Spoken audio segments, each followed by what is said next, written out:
Welcome back to LETV. Remember to like the video, leave a comment, subscribe to the channel, and hit the notification button to make sure you don't miss out on any upcoming content. Let's do this.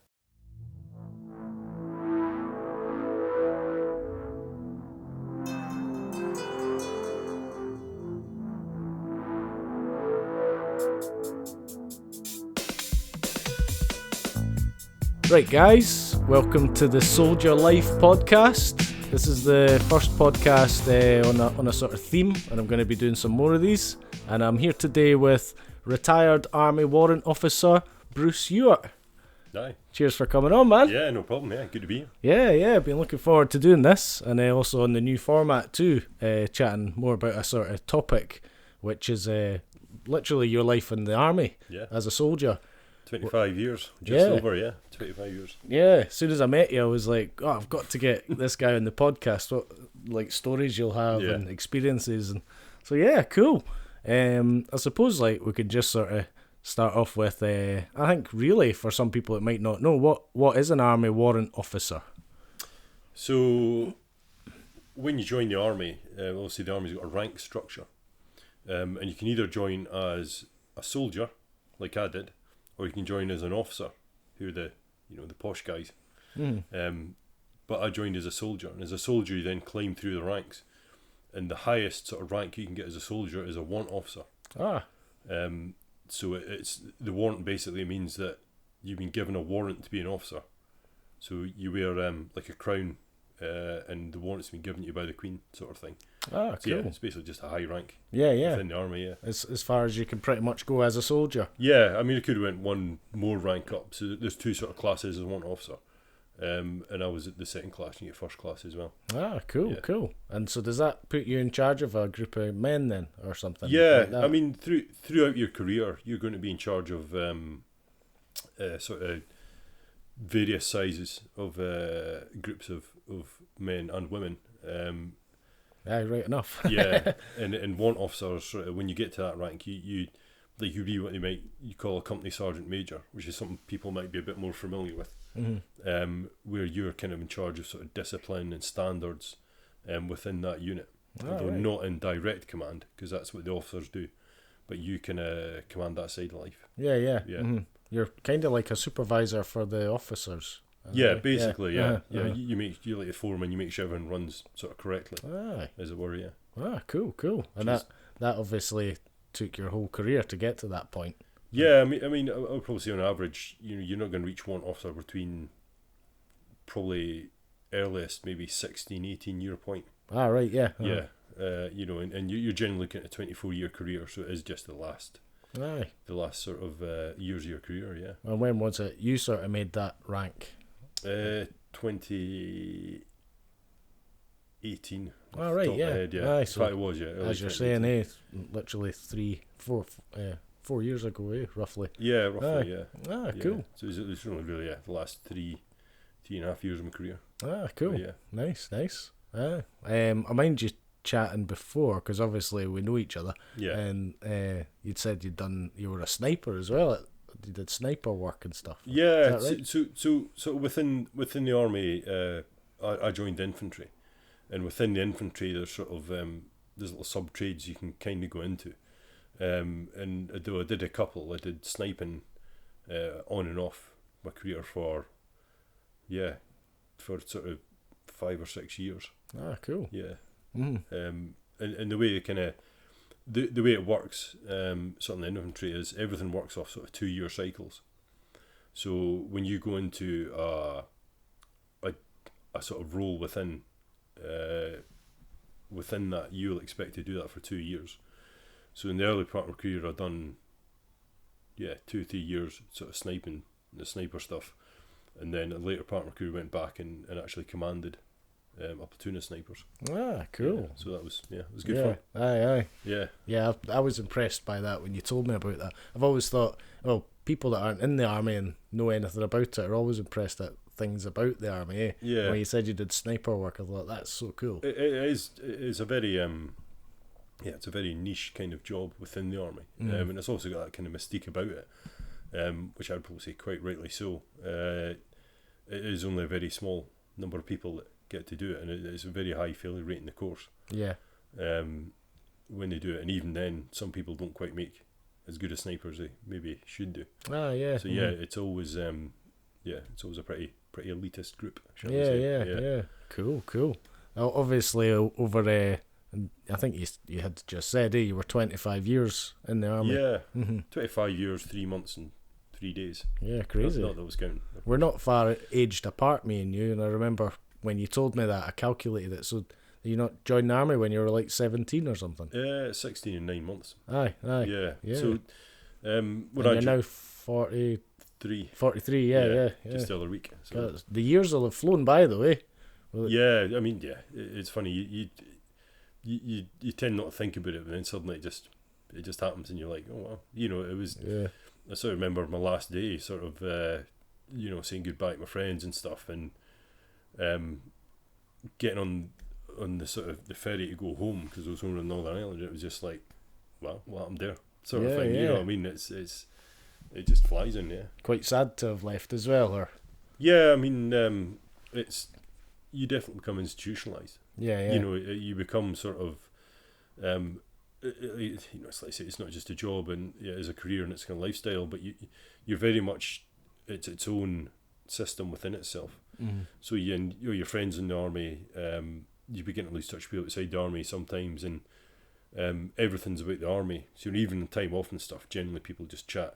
Yeah. About the army, and it's been compared to me by a few people of like almost like being in a prison in a lot of ways. The guys that come out of the prison, that's all they've ever known is a prison. Yeah. Whereas obviously the army's not quite a prison, but it becomes that very focused on, everyone's got the same interests, everyone's got the same. It's similar in a way to like, but I see what you mean. Yeah. Because you dedicate a lot of your time to it. You've got like routines and yeah, of course, and the whole system looks after you in terms of your money, your accommodation, even down to your feeding.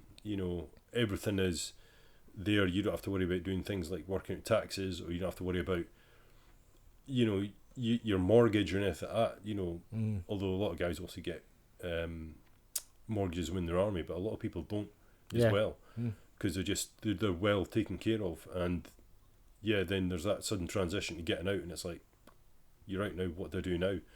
And I prepared for that. I would say quite well. I used to live down in Lockerbie, and was married, and went through the very soldier thing of the wars of my career, and ended up getting divorced.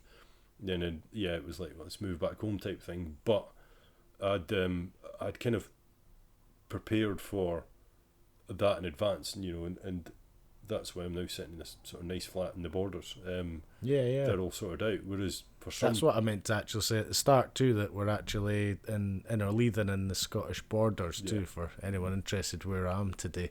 I should have said that at the start. But a lot of people don't, and I think that's guys that sort of trouble is suddenly it's like, oh, I'm getting out of the army, I need a house.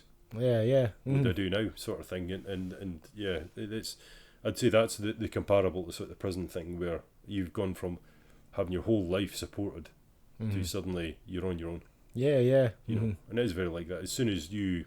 A lot of soldiers get the chance to save a lot of money, don't they? Because they don't spend a lot. No, yeah. There's if you look after your finances, you can it's comparatively well paid. Yeah. I'm sure there'll be a lot of ex-soldiers out there going, I don't think it is, but actually... Yeah. As a warrant officer, I was smashing out nearly 47 grand a year, which is pretty decent. Yeah. And then if you're not going out like everyday people, wasting money in shopping centres and out for meals, and you're actually positioned or stationed somewhere, you're not spending your money. No, really, of course, if you go abroad and stuff, you'll end up saving a good deal. Yeah. So then hopefully when you come to retiring, you've got a backup of money there to sort your life out. And certainly that's the kind of route I took. But not everybody does that, unfortunately. And when they talk about problems with, homeless ex-soldiers, etc., a lot of that will stem from, what we just talked about. Being very, very supported, your whole life's controlled for you, to suddenly... Yeah, and some people can't adapt. Some people just won't adapt of course, when they leave. People just can't people can't adjust, and it's, you know, there's some guys and girls, I dare say, that maybe don't have as successful careers as they could have, and end up not having as much of a pension as they could have.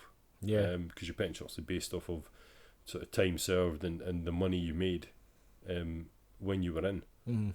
And there, you know, when you get out and suddenly your pension isn't enough to cover your mortgage or anything like that, that's the sort of the guys that struggle. Yeah. Or guys that maybe don't qualify for pension because they've only done 16 years or whatever it might be. Mm. Then you've also got people leaving at the end actually traumatised, with like PTSD and things like that too. There's things that, and a lot of that can, you know, gets diagnosed, and a lot also doesn't get diagnosed. You know, there's people that maybe didn't think much about it, or, you know, didn't think they had it, or had it and covered it up perhaps, and then suddenly you get out and you're not round, you know, the same like-minded people, and you're kind of on your own, and that's when a lot bubbles up. Yeah. And I was about to say, I take it a lot of them actually develop, like, I don't know much about it, but like PTSD actually in the army, and as you say, it doesn't really show until they're not in the army definitely anymore. I mean, you know, I've not had it myself, I would particularly say.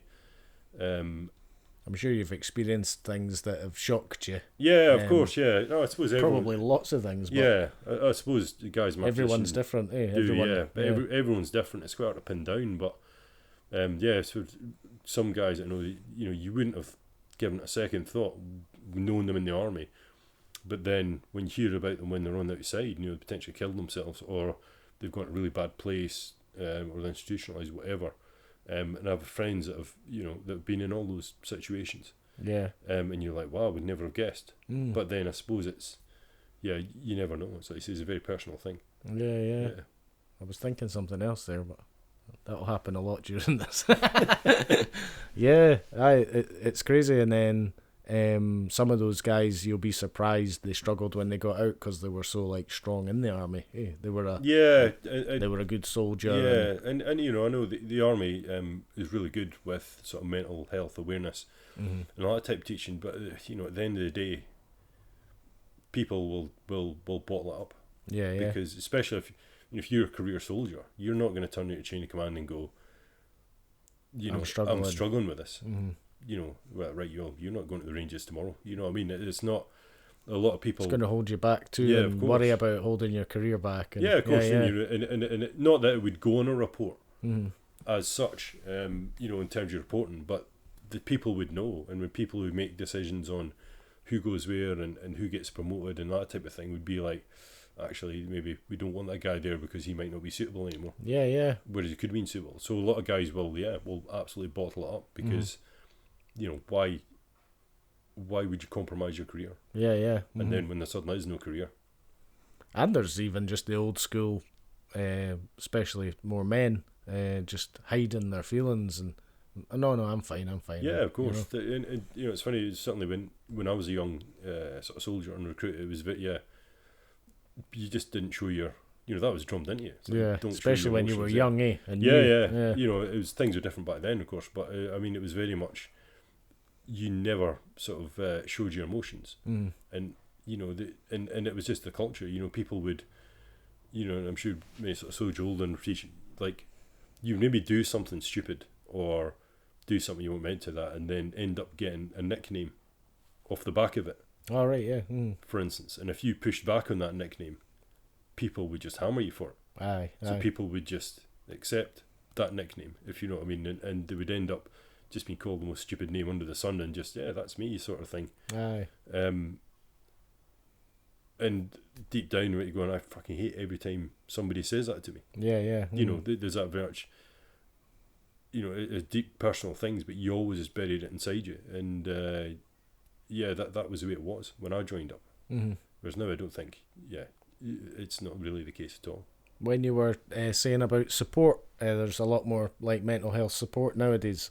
Do you think the British soldiers are in a better deal than American soldiers that way? Because people talk a lot about American soldiers not having support. I mean, there's some things you maybe don't want to comment on as well. Well, no, I mean, I don't quite know the American setup or how it goes, but I would imagine with the American army being the size it is, or the American military being the size it is, that they would have a lot more problems just because Pure there's size. pure size them. Whereas we're such a small number. Reality, it's Less easier. cases. It's easier to keep a hold of, and less cases means you can put more effort in it, I suppose. But I think it's not a good thing in America. Yeah. You hear a lot about that, and they've made it the topic of lots of movies, That so that's how you learn about it as a layman. Yeah, you learn that American soldiers seem to be under a lot of don't get much support, and they come out, and as you were saying about homeless soldiers and stuff like that. But it'd be interesting to sort of a deep dive into that and see what was what. But I kind of hope they do get support. But it's certainly not portrayed that way. Mm-hmm. No, if anything, though, in America they're highly appreciated by people, the public, though, and you see things like people shaking their hands coming out airports, and I remember in 2007 I went out to Arizona with some of the guys who do some training out there for a sort of specialist job we were doing, and we were basically told in the lands, like, unless you're going out on the lash, just wear your uniform.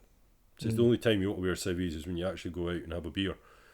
Just wear uniform. So like, we're wearing it for working through day anyway, but it's like we'll go out for lunch, wear uniform, or we'll go and visit shops, wear uniform. We're like, okay, that's and I always remember because I had a good friend of mine who was in the Royal Irish Regiment.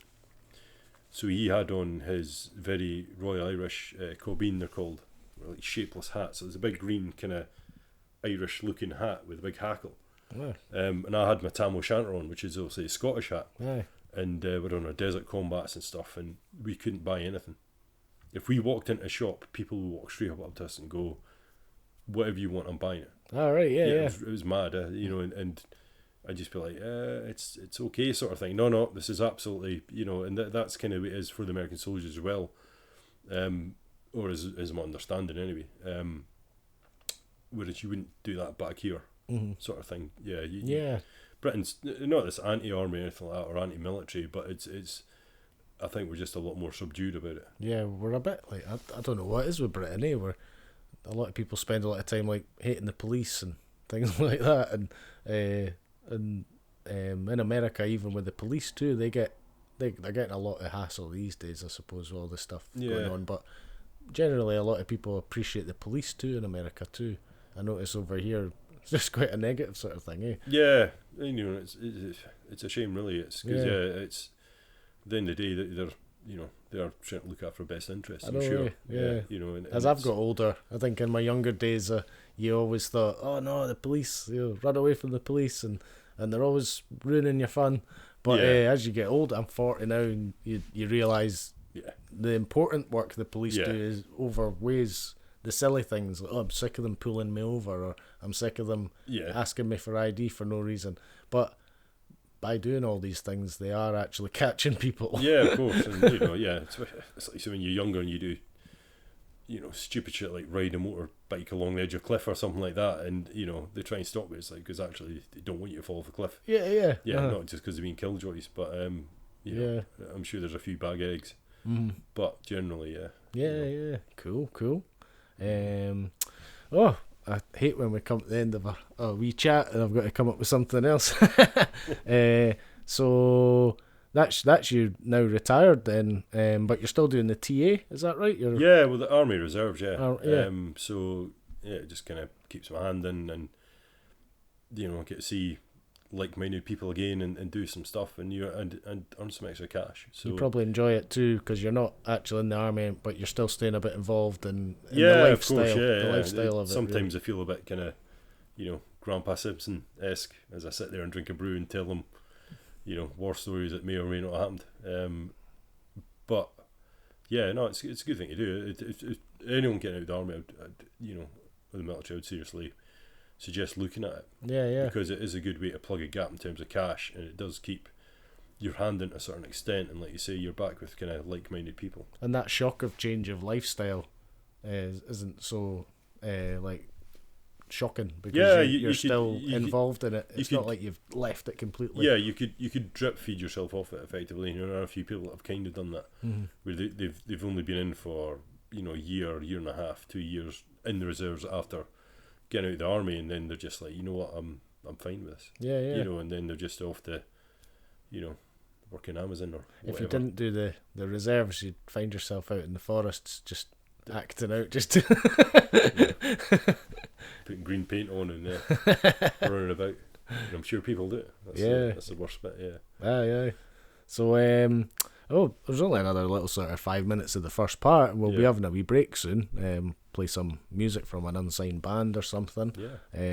We'll probably still do 3 parts here. We're sort of just going with the flow. We've not got too much of a plan today. No, definitely. Just a nice chat. Yeah. Cool. So there's still tons to talk about. I want to go into sort of countries you've been to and stuff like that, but we can maybe catch that on the next part. Yeah. I think maybe we should just end this part because we've covered kind of what you did. Your I don't know the official words. I keep like your position in the army. What did you say? Your rank, basically. Yeah, rank. Yeah. So we'll maybe just move on then. We'll have the first break. Yeah, cool. And then we can maybe chat a wee bit more about some of your experiences and stuff on the next part. And cool. So there should be a track on the screen now, and all the details will be track coming on just now. All the details will be on the screen if you can download it, who it's from, and we'll be back in just a minute. Yeah, kettle on. Perfect.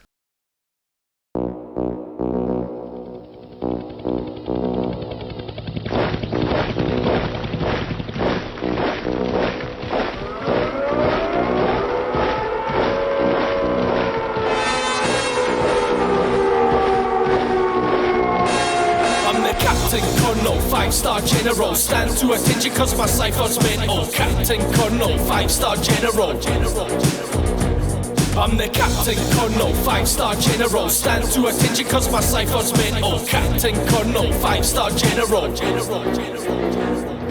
This is the captain of your ship, calling back with another rap attack, a 5-star general. How mad is that? See, back when rap was a bag of crap, then I began to rap and that was that. So pack your bags, cause I'm a savage man. Never step to a mic with an average rap. It's like magic, man, word-to-word combat. I'm like a boomerang, I always come back. Shut your mouth, don't try and run that, and I'll get back to working on my suntan. I'm a 5-star general, eat your bars for breakfast, edible, cause I'm on some next shit, terrible. The way I wreck your style, it's inevitable. I'm the Captain Colonel, 5-star general, stand to attention cause my cipher's mental. Captain Colonel, 5-star general. I'm the Captain Colonel, 5-star general, stand to attention cause my cipher's mental. Captain Colonel, 5-star general. Knock knock, hello. Guess who's back on a track that'll get Tim Westwood sacked for Radio 1. Either play me son, I'm the pain in the arse, pain in your bum. Yes, I said bum so you can play it for your mum, but your mum looks minging when she's slivering and cum. Dumb, what the ones here I come with my penis on your motherfucking tongue. Yum, is that my medical 5-star general? Colour in the scene, you're alive, then I go edible. Yes, that's my damn genitals. Hate my damn self, I'm a hate man's incredible. Crazy in a body bag, literally nutsack. Metaphors are boring me, metaphors, fuck that. Run me over looking like a killer, who the fuck's that? See myself spinning in the mirror of the hubcap. I'm the Captain Colonel, 5-star general, stand to attention cause my cipher's mental. Captain Colonel, 5-star general. I'm the Captain Colonel, 5-star general, stand to attention cause my cipher's mental. Captain Colonel, 5-star general. I'm the man, the don, the captain. I told you before, mate, I rock it in action. Cunt, I'm on top, you nod when I'm rapping. I walk on the path, but I'm awkwardly laughing. I got a sense of pride and satisfaction, sitting down at Abbey Road like an interacting. Picked a passion, the lyric assassin, sitting and blasting words that I scribble on chatting. I'm the mega brute, mate, I swear you like a pedicure. No competitor, remember what I said to you. I'm too far ahead of you, I look back, you're not in view. MCFR, what mate, I got my crew. So I'm setting the pace, less of the hate, settle your brain, take a sedative mate, go put the pen to the page, you're busy setting your ways, I'm the captain. Salute me, you better now mate. I'm the Captain Colonel, 5-star general. Stand to attention cause the cypher's mental. Captain Colonel, 5-star general. I'm the Captain Colonel, 5-star general. Stand to attention cause the cypher's mental. Captain Colonel, 5-star general. Yeah. Invade your booth like I'm looting for oil. Set foot where the troops, we just looking to spoil. Your little kiddie can't rap, we jack back and coil. Ready to attack chaps, no slack cut turmoil for your whole team. Damn scene, give me no breathe space, so we took space with our vagabond airplanes. Now we back to earth, foot and UV and airwaves. We paved waves, now they look at us like fair play. You done did it man, spitting jams, I can't stand these bams saying I changed, I damn didn't and I'm different. No man can spit it, fuck your plans and gimmicks. Who are you to tell me what it is and what it isn't? This is roadkill. Put it flat on a track, run laps in the circuit, we birthed it in fact, got purpose. Purchase us or just punch us, seems no in between, they hate or love this. I'm the Captain Colonel, 5-star general. Stand to attention cause my cypher's mental. Captain Colonel, 5-star general. I'm the Captain Colonel, 5-star general. Stand to attention cause my cypher's mental. Captain Colonel, 5-star general. Yeah, stepping quick, my relentless spits, you know, rocking with the general. Blasphemous, I mastered this in a different class as this. 5 stars on my suit as I'm smashing it, master rock. I'm heavy like a massive truck, leave a dust cloud thick when my lightning struck. Whack MCs think this is frightening stuff. I always think it's funny how you find it tough. Martial law, stuck in a martial law. Never hit the target if you're passing off. It leaves a bad taste like eating rancid sauce. I want a UV beat, make me dance a lot. Atomic flow, move with a sonic blow. Crushing enemies fast like Usain Bolt. Yeah, we rap hard, fuck if you say no. Ain't gonna stop if you say so.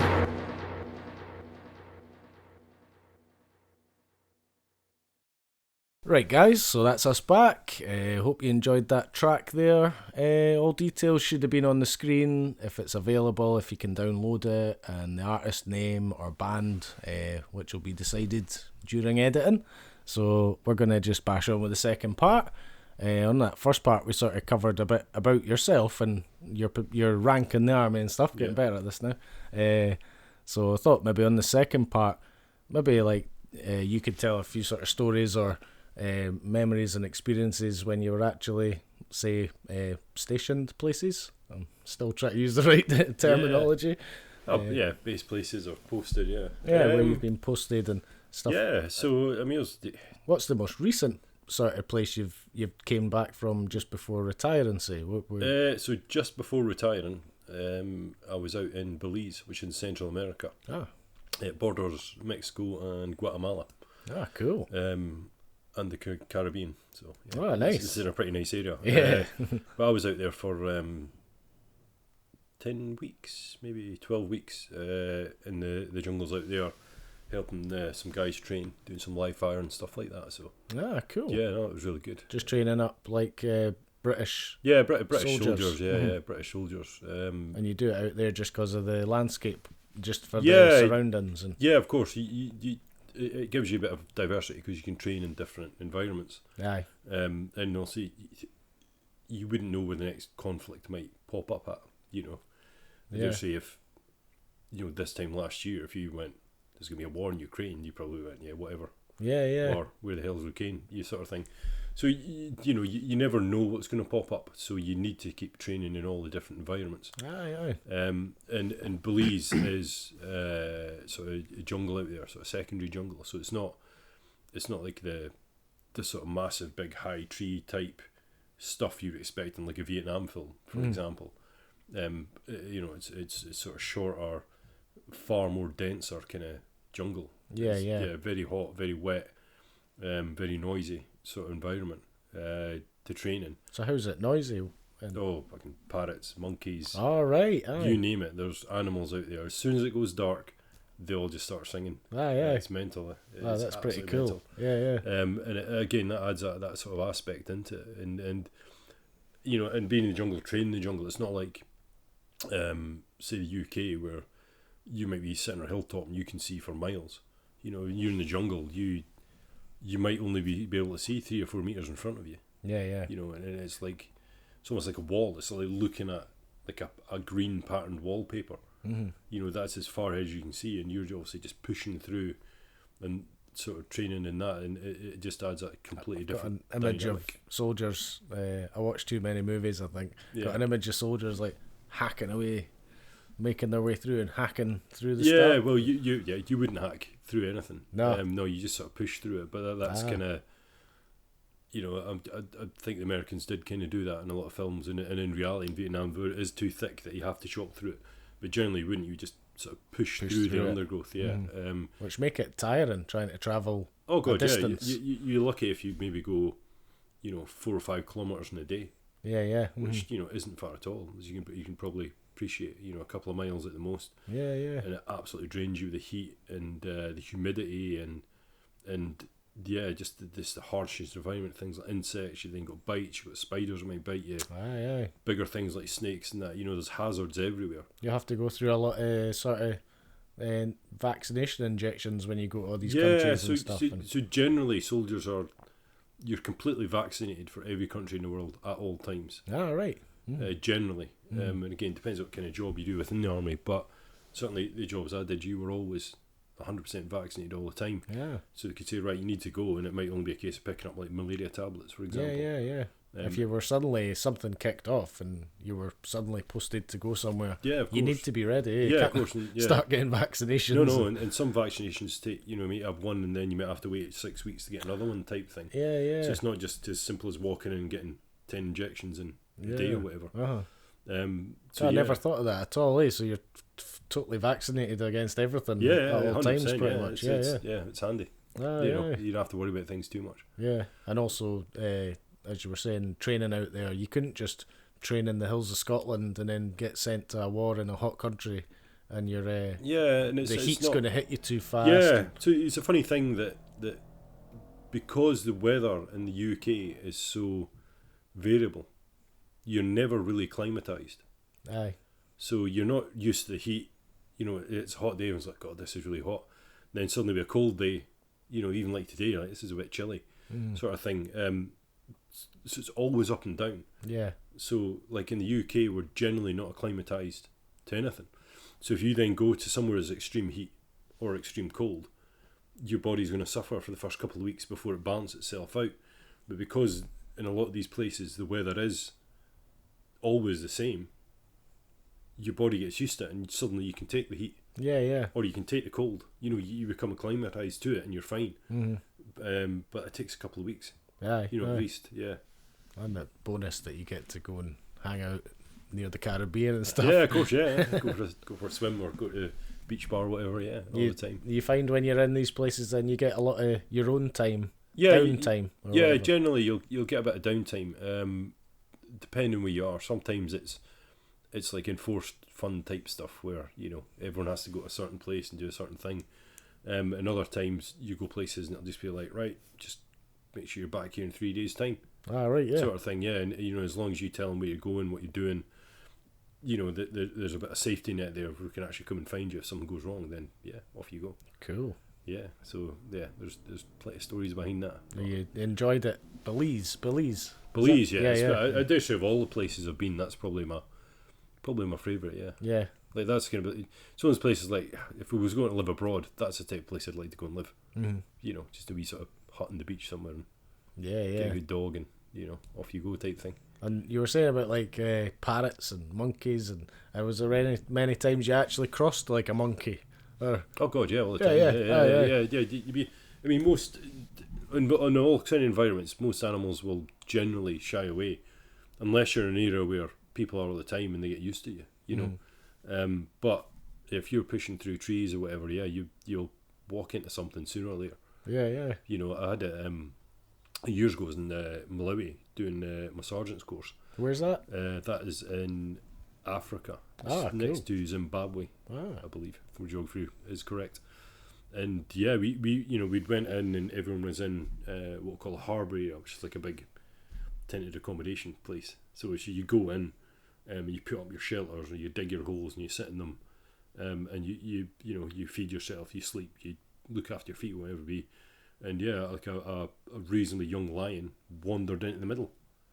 Our guys, we were doing orders at the time, so everyone was in one place, which was handy. But it was something like someone's like, there's a lion coming at the harbour area, and it's like, God, you know, yeah, and that kind of was reasonably common. I mean, earlier year I was in Kenya in April with the Army Reserves, working with the regular army, and yeah, there was lions and elephants that were constantly wandering into the troops training. Yeah. You know, and it sounds, it's amazing because you see these animals, you're like, oh my God, there's one in real life. It's absolutely amazing. But then suddenly your brain's like, yeah, but you shouldn't be that close to it. Yeah. You know, and would you say the average, like a lion, as powerful as they are, if there's quite a lot of you training, is it tending to stay away from you? Yeah, I mean, you'd be making loads of noise and stuff as well, which they are, but it's the nature of the beast. It's just you will. It probably fancies having a go, but I was just thinking if there's quite a lot of you there, generally good? lions. So what I was always explaining to me of sort of, you know, locals in Africa is lions aren't that bothered about people, but if they end up killing and eating somebody, they get the taste for it, and then they become dangerous because they'll actively look for people. Yeah, which is, you know, well, I would say if once they get a taste for human meat, the locals will try and hunt it down. Aye. Which, you know, it's a shame with the lion, but that's the way they see it, is it becomes dangerous. And that's generally true then. So once it actually has a first attack of a human and likes it. Yeah, well, so I'm told. Yeah, I've never. It makes kind of sense because it goes, God, that was good lunch. Maybe get another one tomorrow. I remember again a few years ago I was in Uganda, and we were visiting one of the sort of the big rifts in the ground. So the ground's flat, but then there'll be a gap that was maybe, like for us, it was maybe 800 metres across, like half a mile across, and it was just a big crack in the earth like that, and it was maybe goes down a couple hundred metres, and inside it is just nothing but forest. Just like a completely different world. It's absolutely weird. So top savannah, it's just like just sand, odd bushes, sand, dry grass. You're down in a proper humid jungle. Yeah, because of the crevice, it's gathering water. And at the time I was helping train like park rangers out there. You know, sort of anti-poaching type stuff. And so we're like, oh, we'll come and we'll visit these, visit these chimpanzees. So this is brilliant. So anyway, we dropped down into it. Into the sort of the gorge itself, and as we're walking along, the guide, who was very chatty, suddenly stopped dead and started fumbling about with his rifle. He had this old Chinese copy of an AK-47. He was fumbling about with it, and me and my mate were looking at each other like, what the hell's he doing? And we looked up, and ahead of us, maybe about 10 metres, there was a bridge, and on the bridge was 2 male lions just sitting there chilling out in the sun. And they looked at us and we looked at them, and they ran off. And again, it's maybe talking maybe because there was a few more of us, maybe because I hadn't seen people before. I don't know, but they were like, yeah, we're not having this, and they ran off. And this guide was still fumbling with his rifle, like in an utter blind panic. Yeah. So we were thinking, well, clearly, you know, he's either had an experience or they just generally are that dangerous. And were you guys all kitted up? Oh, no, we were just, we were actually in civilian clothes. We were just... right. Yeah, we were out sort of visiting. This was like an off-duty kind of... Yeah, when I was talking about, we had time off, something to do, like, why don't you come with us? We'll show you. Aye. You know, and I'll show you videos on my phone later. They went down this gorge and seen these chimpanzees, and yeah, it was absolutely amazing. Yeah. Do you feel when you've not got, like, in a situation like that, you must be trained to handle this when you've not got your weapon with you and stuff like that? Like, yeah, I mean, not against the line, but... No, you know. but just you'll be in good physical shape. Yeah, I was pretty confident I could outrun the other guy I was with, so... Yeah. You know, that would have helped. Climb up a tree or something and things like... You'll do it... I can just imagine, like, you'll have done a lot of assault course training. I appreciate what you're saying. It's very... the army, and particularly some of the jobs I've did, like sniper's a pretty good example, where you either could be on your own or in very small groups. That when you're out and there's no real support, then you have to think your way around problems. Yeah. You know, and it's one of the key things that when, you know, as part of my job, I used to sort of look at selecting people to become snipers and helping train them. And you would look at sort of key aspects of what makes a good sniper. You know, and that's, somebody who can think through problems. Pretty quickly and pretty decently is something you want to look for. Because if you're out and said, you know, something like that, and if that had went sour, you would have to have thought of something, and sitting there doing nothing's not an option. So, yeah, and you know, we do plenty of sort of problem solving training anyway, and that blends in with the rest of the stuff, you know, because it's very, everything you do is very. There's never one answer for everything. A lot of things you do is very sort of not made up in the spot, but you can't plan for it. You know? I'd maybe relate it to something you've maybe done like boxing or martial arts or something. It's quite similar in the way that you can practice technique. You know, you can practice combinations, etc. But then you go actually do them, and then all of a sudden, the person you're doing them against isn't doing what you want them to do. You know, and generally the army's very the same. You know, there's set drills for doing things, but they are just drills. They're not, you know, the solution to that problem. Yeah, it's like, as you say, you think it's going to work out the way it does, say, in martial arts. Yeah, of course, yeah. And it doesn't actually work out, you know, and then suddenly you've got to think your way past that problem, you know, and that's, I suppose that's something that makes, you know, good fighters, and that you can see when you watch, you know, certainly TV and stuff, is they might pull something unexpected out the bag. You know, like, oh my God, I can't believe he done that sort of thing, and it's the same idea. You need to be able to think past it. Cool. Just make shit work. Yeah. Nice. It's always good. What other sort of still talk about places you've been, and I suppose we can 25 years in the army, you've got to have been involved in like Afghanistan and things like that. So I mean, does it mean you've got to have been? Does that mean anybody that's been in the army at that period of time was there? Not necessarily. No. Not necessarily.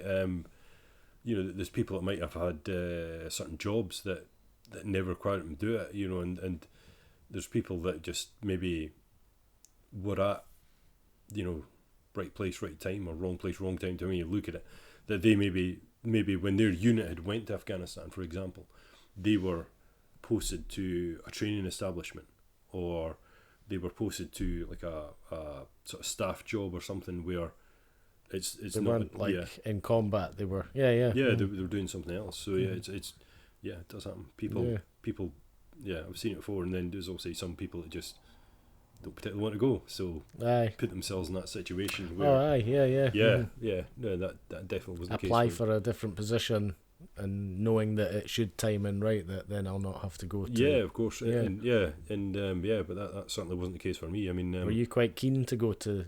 Oh God, every time, almost anywhere they wanted to send you, you were. Yeah, I mean, it's you know, I was always one of these guys that, you know, as a kid I was playing soldiers and that type of stuff. I'm like, I want to join the army. This is great, you know, and I joined the army, and you know, it was very much, this is exactly what I do. And then, you know, in the early days we'd done a few tours like Northern Ireland,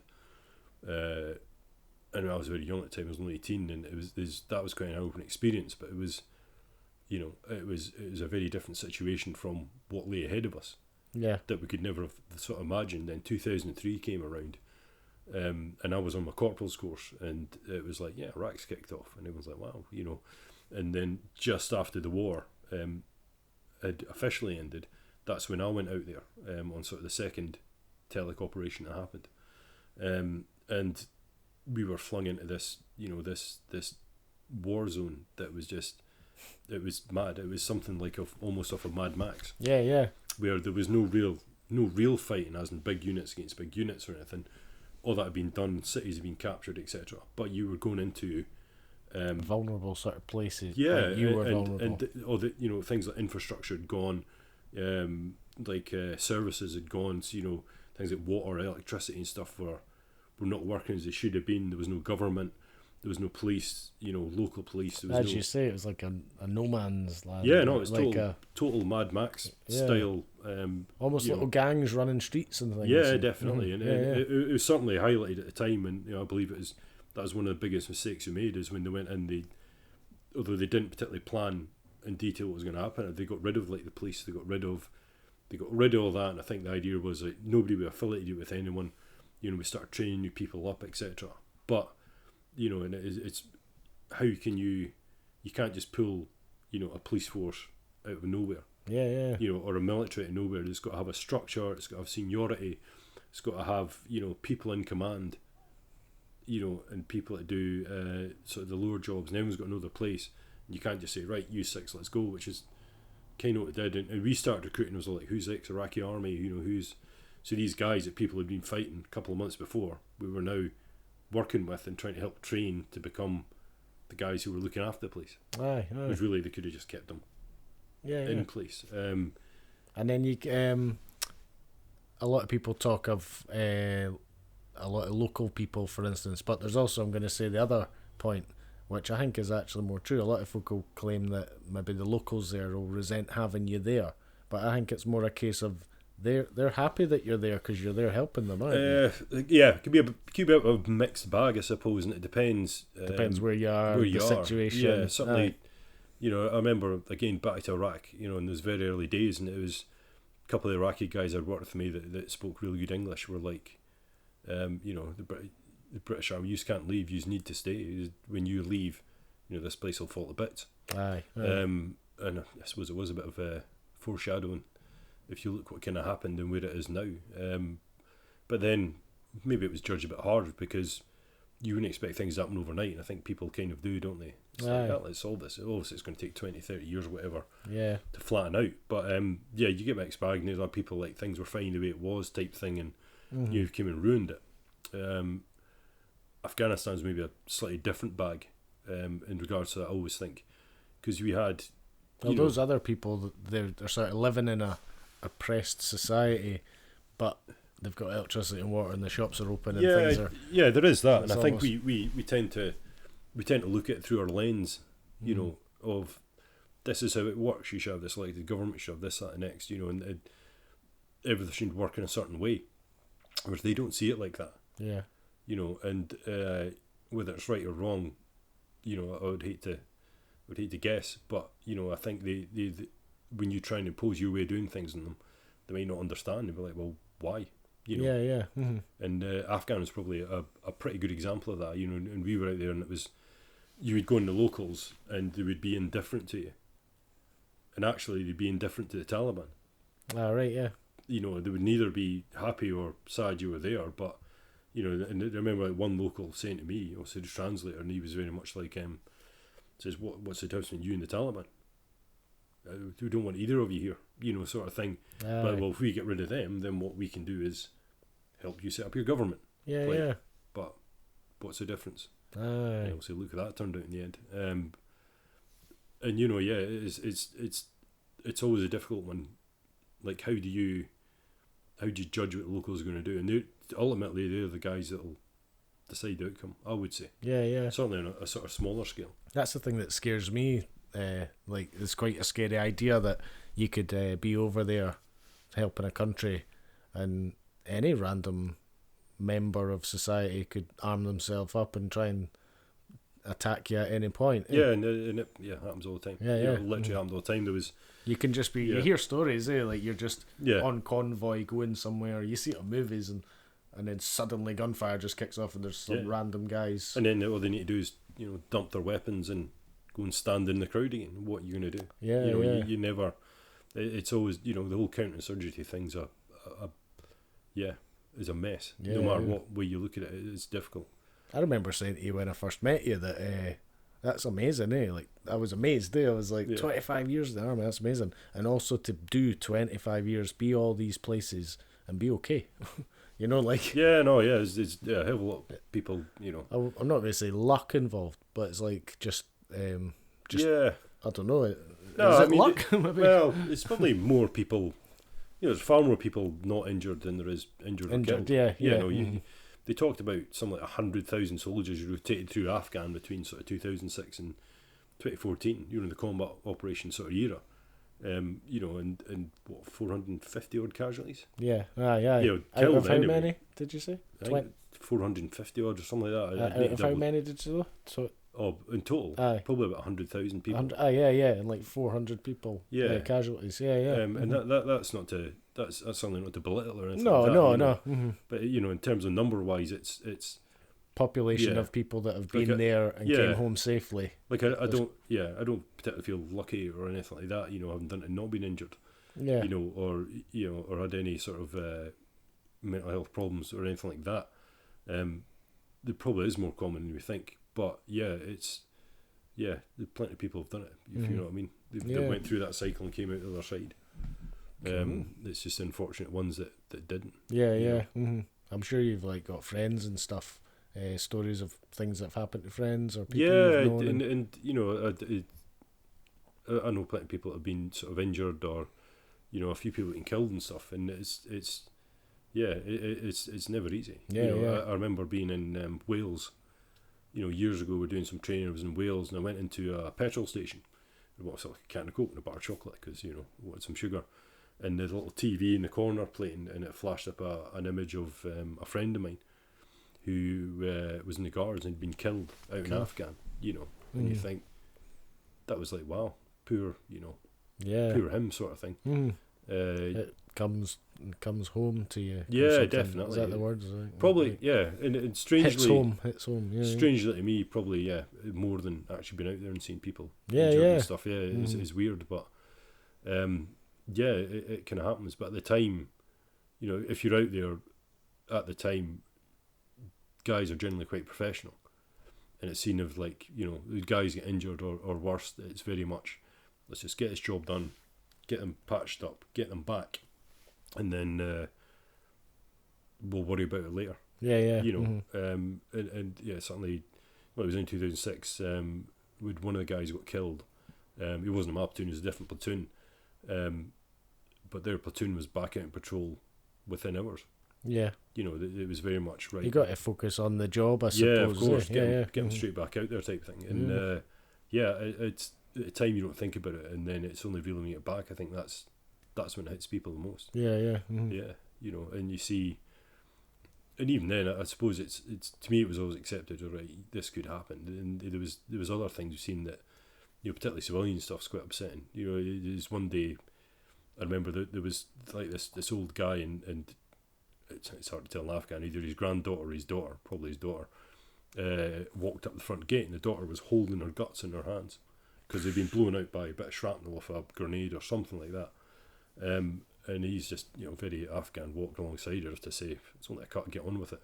And this little lassie walked in, and obviously the doctor was very good at what they do, treated her, sorted out, got her flew back, she was fine in the end. And yeah, I often sit and, you know, like my own cousins and that sometimes fall over, and I'm just thinking, you know, stop crying. That's nothing compared to what some people go through. Yeah. It's a bit selfish, I suppose, but it certainly puts things into perspective. Yeah. Some experiences, life builds you into the person you are. Yeah, I mean, everyone's experience is different, I suppose, but it's I feel quite fortunate in some of the things I've seen and done. You know, that maybe a lot of other people that join the army don't, especially nowadays. I don't think there'd be a long time before, or something really bad would have to happen before the government commits to sending troops in to do the stuff we used to do. Yeah. Which was pretty wild. Well, I think we're going to have to move on from that part. Yeah, of course. That was dead interesting stuff again. Yeah. Hopefully the people watching got some insight into some of your experiences. So we'll have another wee break, and we're going to play another track. The details should be on the screen, and just like before, and we'll come back with a last final part, maybe a wee bit more still stories, and a wee bit about the reserves that you do. Yeah, of course, Yeah, we'll be back in a wee minute. Right. Perfect. Cheers. Steak G on the beat.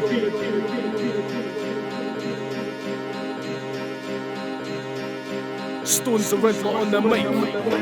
Left, right, left, right, left, right, left, right, left, right, left, right, left, right, left. I hit the long road, nothing can stop me. The beat's all I need, and I'm rocking it properly. Life's a bit like playing Monopoly. There's a plan to my life, but it's more like a prophecy. From sunrise to sunset, I keep marching through the darkness. The streets is a free market. Pace the place, watch the distance fade away. Gotta keep moving if you're hoping to make it, mate. Seek the words of a wise one, or go against the grain all your life like Tyson. Strong like a bison, stamp hard like an elephant. Leave your footprint, your legacy is everything. See, I walk like a leader, but I'm a one-man army. Stick and move so nothing can harm me. It takes a lot to alarm me, so I just keep jamming along, listening to Bob Marley. Marching, lead the way like a sergeant. Focus on your goals, you'll never miss the target. Marching, I keep marching, marching, marching. I keep marching, what? Marching, lead the way like a sergeant. Focus on your goals, you'll never miss the target. Marching, I keep marching, marching, marching. I keep marching. Step after step, breath after breath, I'm ahead of the rest. There's no end to my quest. I won't lie down, pretend pretend that I'm dead, cause I march like a soldier defending my friends. It's all uphill from here on, I feel reborn, cause life's full ups and downs like a seesaw. Forget you were ever in a struggle, remember that, or you're forever in a muddle. Find your way out of the maze or you'll be praying for days. See, I'm able to say, I always stick to my path. Slacking, that shit wouldn't last. Instead, geez lad, you gotta mean what you rap. So sit back, let me do the marching, eating up beats like I'm starving. Never get beat by a margin. See, I double your moves, 2 for 1, that's a bargain. Marching, lead the way like a sergeant. Focus on your goals, you'll never miss the target. Marching, I keep marching, marching, marching. I keep marching, what? Marching, lead the way like a sergeant. Focus on your goals, you'll never miss the target. Marching, I keep marching, marching, marching. I keep marching.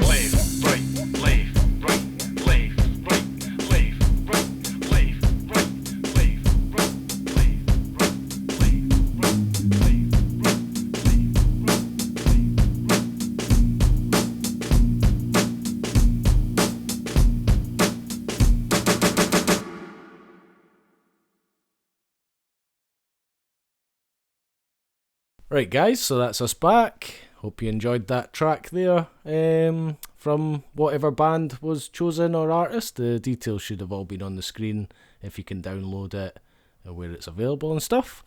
So we're just going to get on with the final part, and we're probably just because you've so many stories. We were just saying on the break there that you just can't cover 25 years in 3 sections of a chat. A lot of stuff. Yeah, but so maybe still carry on with some more sort of experiences you went through, and then we'll maybe chat about your reserve stuff you're doing. Yeah, of course. But just when we were having a wee break there, got myself a wee can of Iron Brew too, bit of free advertising for Iron Brew, the best drink on the planet.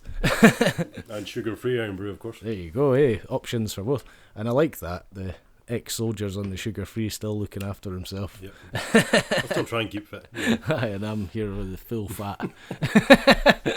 Yeah, cool. So as we were just having a wee break, I remembered you were saying when you were, I'm not exactly sure where you were, it must have been Afghanistan or something, and Ross Kemp came with his TV crew and stuff. Yeah, that's right, yeah. So 2008 we're in a place called Musakala, which is right kind of in the north of Helmand. Or certainly getting towards the north. And he came out with his cameraman, his producer, and they spent 3 weeks with us. Yeah, obviously doing his film, and then what was that program called? It was called if you remember, Return to Afghanistan. Ah, cool. Top of my head, yeah. Mm-hmm. Yeah, one of his sort of live documentary style things. Yeah, that it Ross was Kemp documentary did. style. Yeah, he just kind of follows about, and it was quite good. It was very, like when he first got out, he was so keen. He was like, right, let's get out here, let's get out in the field, let's see what's happening. And we're like, you might just take a day or two to sort of relax and that. And he's like, alright, we'll come out. He's like, fine. And he came out, and he's like, right, what I get with action is, I'm like, yeah, fine. And out he went. And obviously the first patrol we were on, we got walked into an ambush. It's you'll see if you also look up YouTube and that, he's crawling along the ditch with Danny Carter. And he's just like, why are we advancing into the enemy? Danny's kind of like, well, that's what we're here to do. It's not. Yeah, and then after that, he was kind of like more keen to stay at the back and watch what the rest of us did. Yeah. Which is quite funny. But no, he's a really good guy, and he was really, it's pretty amazing what he did, I think. Yeah. And I'm sure you're not slagging him off because, like, I imagine me being there for the day. Well, I'm going to come out and... Yeah, I'm sure, if you forgive me for saying this, he did not like getting shot at. So, yeah. Yeah, you would definitely, maybe not in the right place if that's... I do remember you saying something about that as... Why are we doing this? And you're like, well, it's kind of what we do. Yeah, that's what we're here to do. Yeah. No, he's a really good guy. I mean, like you say, hats off to him. Not many other people. Bothered to come out and try and get the truth from the ground as it was. Get that far in, right at the front, pretty much. Yeah. And that was your sort of claim to fame, because a minute ago you were trying to look up some videos on YouTube, so you can actually find clips of you. Oh yeah, clips of me. Doing stupid on stuff. The documentary. Yeah. And no, but it's really good. I mean, it's like I say. I mean, he had the, it's the balls to come out there and do that. Yeah. Who else did anything remotely like that during that era? If you're searching it, you might struggle to find Bruce because he looks a bit younger and he's not got as many greys. But not quite as grizzled as it was now. But And I think that the guys appreciate it, because he did come out and he was with, regular blokes. Yeah. Like us, actual on the ground, and he wasn't, back somewhere doing, watching afar. He was actually up front doing it. So Yeah. I've always enjoyed watching his programs in general. He's sort of gang stuff he does, and army stuff, and very good style, isn't he? He very much wants to get in there and see, the world for what it is, not, You get the impression he's quite a tough guy. Like, he can, hence why, as you say, he probably got a surprise when he came to your workplace. I think it was he'd been out before as well, a couple of years earlier, or the year before, something like that. So I think he's he knew what he was in for, so he wasn't daft. But I think it was a bit more close and personal than we were. It was very, very thick. We were operating as very, so what they call the green zone. So you had like the River Helmand running down. Also, it was a desert.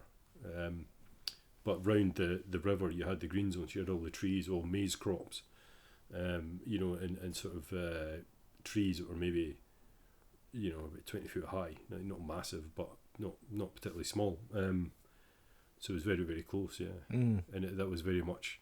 A lot of times you're doing stuff like you'd be walking through the maize field, and they would just look for like your antennas going along the top, and they would just start shooting through the maize at you. And even now, when I pass a maize field, I kind of look at it and snigger at myself and going, "Fuck, that's not the case anymore." Aye. It's pretty wild at times. Yeah, that must have been quite sort of fun for your family, and that when he came with his like TV crew, and your family at home could see you on the TV and stuff. Yeah, definitely. Yeah. Were you home by the time it was aired, or were you still away? Or I think it was when we came back, but I can't remember exactly. But I was based in Canterbury. I was down in South England, so I was. You weren't with your family. No, I was anyway. still away. They found it quite amusing, I think. All meeting up in the living room to watch the programme. Yeah, that's it. Yeah, Bruce is going to be on the TV. I just see, my mum, like most of the rest of the guys' mums and wife's not probably having kittens and watching it, but I know, because getting to see what you actually get up to. Of course. It was good. It was a really good time. Amazing. Aye. Well, cool. Maybe we could still cover a couple of more, maybe, because I'm sure there's lots of straight away, how many roughly places in the world have you travelled throughout with the army, roughly speaking? Oh God, probably about 10, 20, 30 maybe. 30 places. 30 different locations. It's certainly sort of. I spent a lot of time in Africa as well, especially towards the end of my career. I'd been to places like Sierra Leone and Nigeria and places like that. Kenya, sort of Uganda and all that, and that probably fascinated me the most. Yeah. Out of places that I've been to, it's very, the culture and the way life is over there is very, very different. Yeah. To what we expect, and it's even now when I think about, talking about austerity and price rises and stuff, and sometimes that makes you think about what I'd seen in Africa, and it's like, well, actually, how they kind of deal with life is almost how it could go here. Yeah. If it gets to extremes. Well, I was having a laugh the other day because postal strikes and stuff like that or something, and I was saying to someone not to belittle post workers or anything, I'm not, but it was just like a reflection, and I literally said that someone was saying, oh yeah, because postal workers aren't happy just now, blah blah blah blah blah. I was like, right now there's a postal worker in Africa reading the paper going, they're not happy in the UK, because you imagine what it's like in Africa. No, absolutely, but they're very good at sort of, making do with very little. Yeah, and that's something I always kind of admired about them, is very, they've got what they've got. They'll always try and get more, but they're happy. They'll run with that. Yeah. And I just wonder if that's kind of direction conditioned in them that we might end it. So, well, actually, if you can't get hold of something, you can't get hold of it.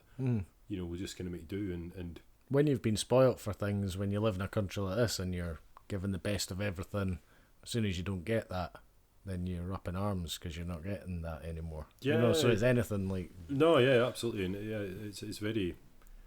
I think we just got such a different view in it to a lot of.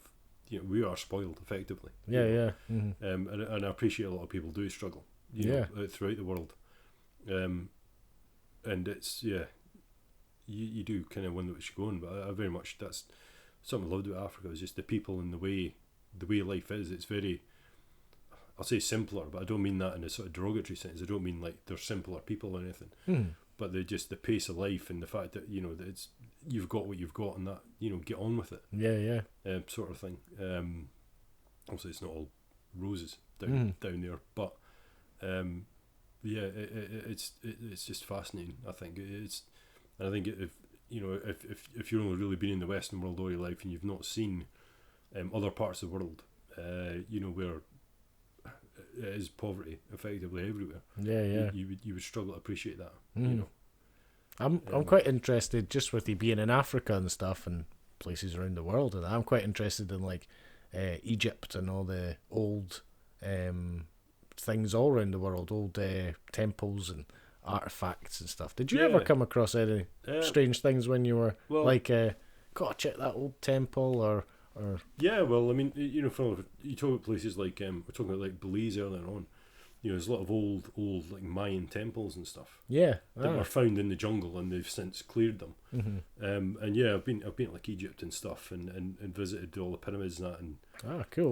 With the armed forces, like in the army. You went to Egypt. Cool. And you know, doing sort of training stuff there, and yeah, even in places like Iraq and stuff, you would find, you know, old buildings and stuff, and you know, in the UK, things like that fascinate me. If I go to like, you know, Edinburgh, Glasgow or stuff, and I look at the buildings, and it's just like I can't believe that thing's been standing for, you know, 600 years. How, you know, how's that possible? You know, it's amazing what people can do, I think, and that fascinates me. That's something that's something I'd like to travel the world just to see some of these ancient sort of things. I think they're dead interesting. Some of these things over in like Middle East and Africa and stuff are like thousands of years old and stuff. Of course, it's like crazy. I think it's something we tend to forget or not appreciate. You know, the cultures are far older than ours in a lot of ways. You know, we were still effectively, you know, cavemen back here. You know, they were building things like the pyramids. You know, and it was only really, I suppose, you know, we talk about how we developed, and you know, the Romans sort of tipped up that, you know, that sort of thing sort of changed, really, didn't it? Yeah. Because the Romans were really the start of our sort of civilization, wasn't it? Yeah, I think it sort of pre that. I'm not an expert at all, but I'm the same. But I suppose it just in general, when you think about it, and that was fascinating me. And yeah, it's not like they're starting to find that. I was watching something about Australia. They're starting to find that actually a lot of Aboriginal, indigenous people seem like they're just tribes people, but actually their roots went back to the people that built these things. Yeah, of course, and I suppose the more discovered, like, it all fascinates me. Yeah, you know, I saw something the other day saying that it was comparing in Australia, the Aboriginal people didn't build a lot like in these days. But their values were actually really so much more advanced than ours, and they had systems and everything to look after the elderly in their communities, and systems to make sure that your children were healthy and things. You got. I think it's they weren't just cave people like living on a desert. And, you know, and go back to the places. You know, particularly I spent a lot of time in Africa, and I sort of got a lot of respect for the way things are over there and the way people live, because it's the values are different. In a lot of ways, they're a lot better. You know, and you know, like I remember I was sort of in the middle of nowhere in Kenya, and we were working with some sort of locals, and they you know, they invited us in for dinner, and they're giving you food, and they've hardly got any food. And but you know, it's the worst thing you do is refuse, you know, because they would see it as a great insult. And they'll give you quite a good sort of share compared to what they're getting or what they get normally, and it's quite it's very humbling. But it's like you wouldn't refuse it or anything, because it would be such an insult. So you sit there and you eat their food while they you know, they don't eat as much as they would normally. And that's the way it is. You know, a lot of the world, that's the way it is. That's why I'd never refuse food. You know, probably explains the size of me, but well, let's not bash on the white people too much. We've not ruined the planet too badly, but it's something that the modern world is starting to reflect on. It's like we spent so many years with basically white people like dominating the planet and creating it as to what it is today. But now it's more common people talking about how white people have kind of been a problem to the planet, you know. Yeah, but it's funny how, let's see, you think how... Not just white, I suppose Western world or whatever. Yeah, you know, how history was taught and how it will be looked at in the future is obviously two different things. But yeah, it's, you know, but a lot of tastes think they're absolutely right. You know, and it's, you know, it's funny we still talk about the British Empire and stuff, and you know, it was even when I was at school, it was almost seen as quite a positive. You know, and I suppose there was positive aspects to it, but at the end of the day, you're still, you know, invaded someone's country, invading the world to robbing the resources, become powerful. It's and the aims these days aren't as evil. You know, there's more reasons for doing things. And in the old days, it was really to dominate and have the power of the world. Yeah, and I say resources. Yeah, it was such a big one. Yeah, and, you know, and that you almost see it nowadays when you look. You know, you see an old job where, excuse me, Iron Brew. You see a lot of like the Chinese and stuff tipping up to these places, and they're effectively looking for resources to take back. I heard a lot about China building railroads through Africa or something just now. And Railroads, roads, you know, some infrastructure like schools or hospitals and stuff. Yeah, they're absolutely everywhere. Yeah, building, and that's what they're, you know, ultimately they're you know, they're looking for. They're buying into Africa or something. They're actually owning parts of it and stuff. Yeah, of course. Yeah, and that's, they're doing the same. You know, UK and America and the law. Yeah. Right. And it's just I suppose it's a different style of colonialism in a lot of ways. Yeah. Interesting what the future holds in 100 years from now. God, yeah, I'd hate to think. No way. Hate to think. At least we'll all have an electric car by then. Hopefully. Cool. Well, maybe there's been lots of cool stories. I've enjoyed a lot of your stories and just like places you've been, and it's like exciting. You've actually been and done those things, and I'm like imagining it while you're telling me, and it sounds quality. The part travelling around the world and looking at stuff, the bullets flying past my head part, doesn't sound maybe not so much. Yeah.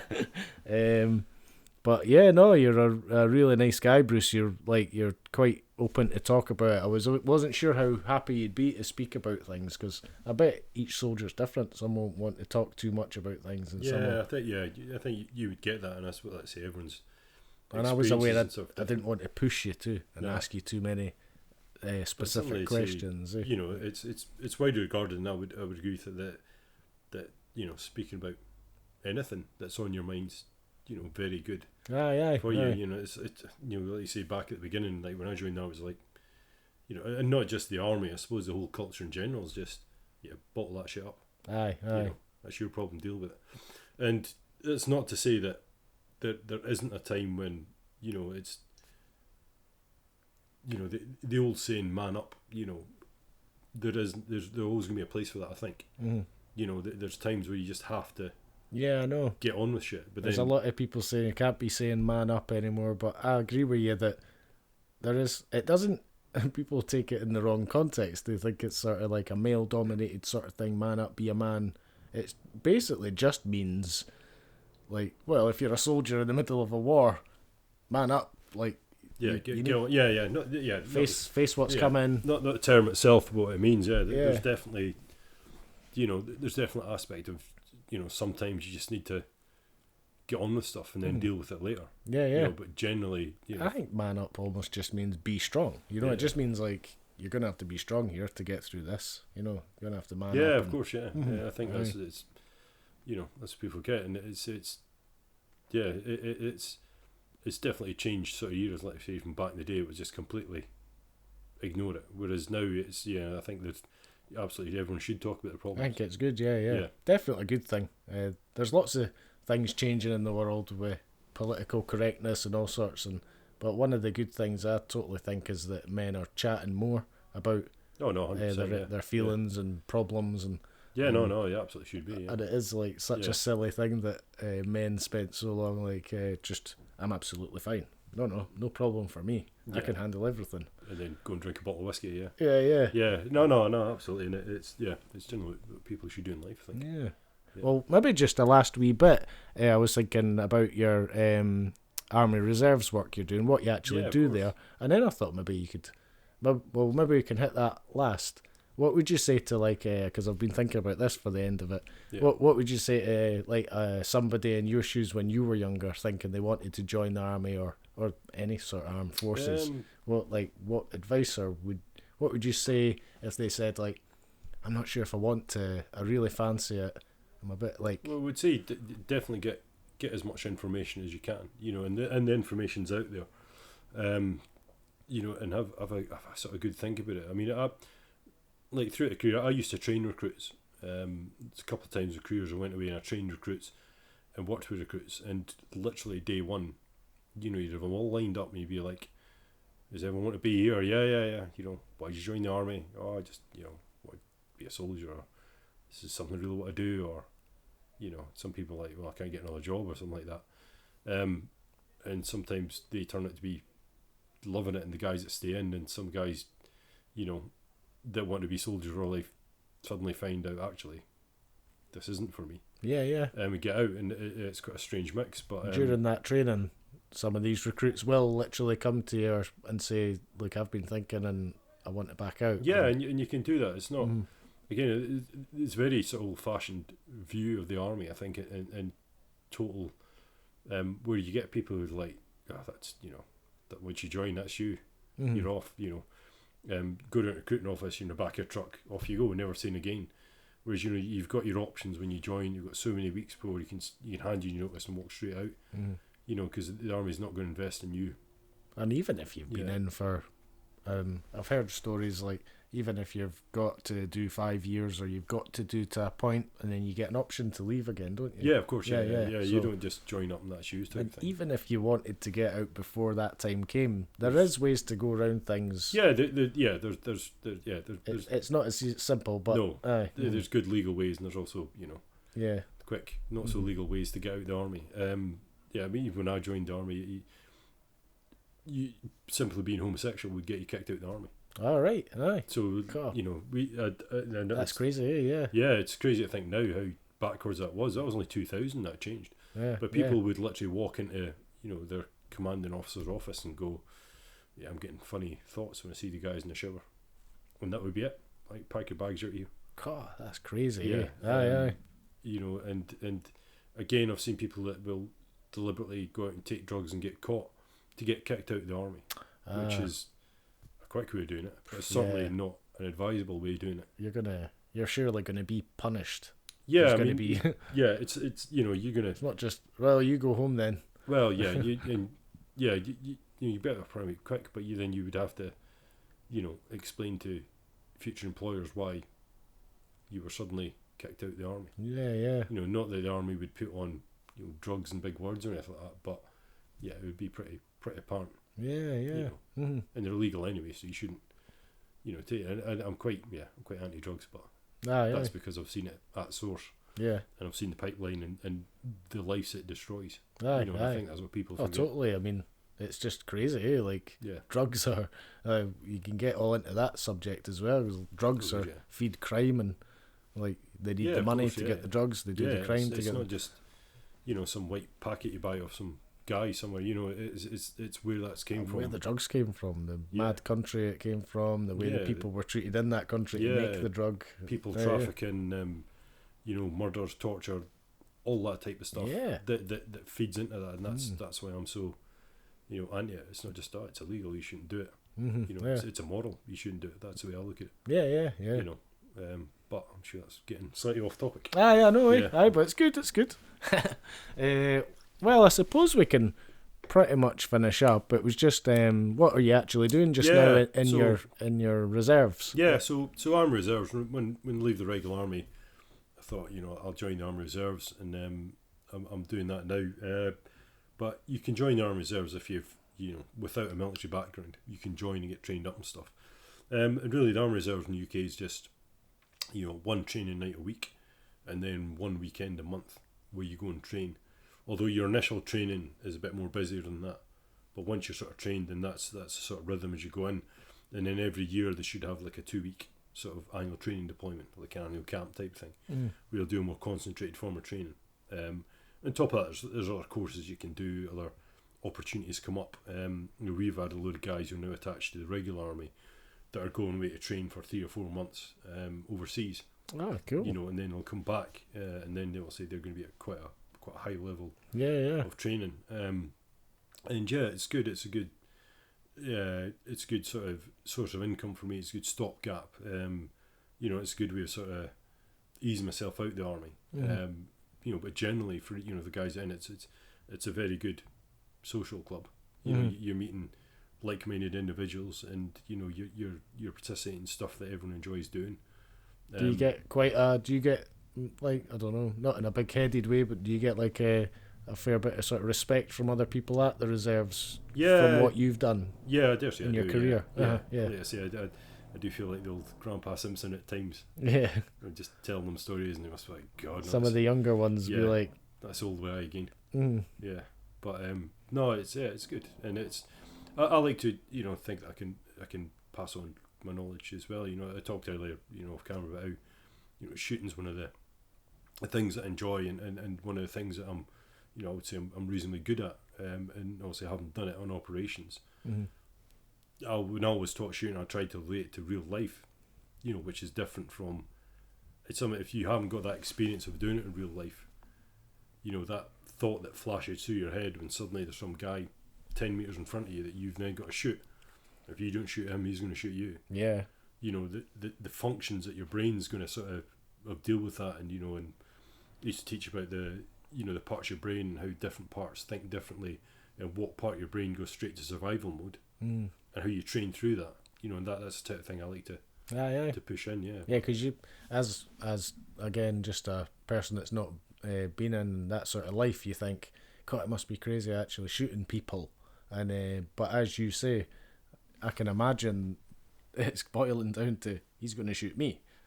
He's going to shoot me, so I'm going to shoot him first. And again, it's not, you're just not going out there just shooting people. It's almost like, how could you just punch someone in the face? No, I'm a boxer. The other guy's going to punch me in the face. And and you could relate it very much to martial arts and stuff. It's you think about it, you're going to experience the only other way you're going to experience without actually fighting people is sparring, for example. But you can't do that with live rounds because you would just shoot each other. But there's other ways to train around it, and train all the drills and stuff in. But to me, it was always about the mindset. Anyone could, train the actual doing it. As a technical thing isn't that hard. To learn how to shoot, to get very precision at it. But it's actually training your mind so that when that day comes, you can do it. Yeah. Because if you don't get it right first go, and he gets it right first go, you've had your chips. Yeah. And that's like, to me, that's probably a big thing that they've reserved for me, is I just want to, pass on my knowledge as much as I can. Yeah. Well, and experience. Well, it's been good, Bruce. I think we should call it quits there. That's a good ending, I think, to the podcast. Yeah, I think so. Yeah. Thanks so much for coming on and doing it. The first sort of themed podcast on a subject. Yeah, no, that's good. So I had this sort of idea, and I just said to Bruce when I got here, how do you fancy doing a sort of themed one? And so came out really well. And so I hope you've enjoyed the Soldier Life podcast. We're able to have that with flashing colours all over it, and I'll hopefully see you again soon with the next one. And a fist pump to Bruce. Big up for coming on. Yeah, thanks very much. Yeah, and now we're going to go get some lunch. Definitely. Yeah. Thanks a lot, guys. Cheers. Remember to like the video, leave a comment, subscribe to the channel, and hit the notification button to make sure you don't miss out on any upcoming content.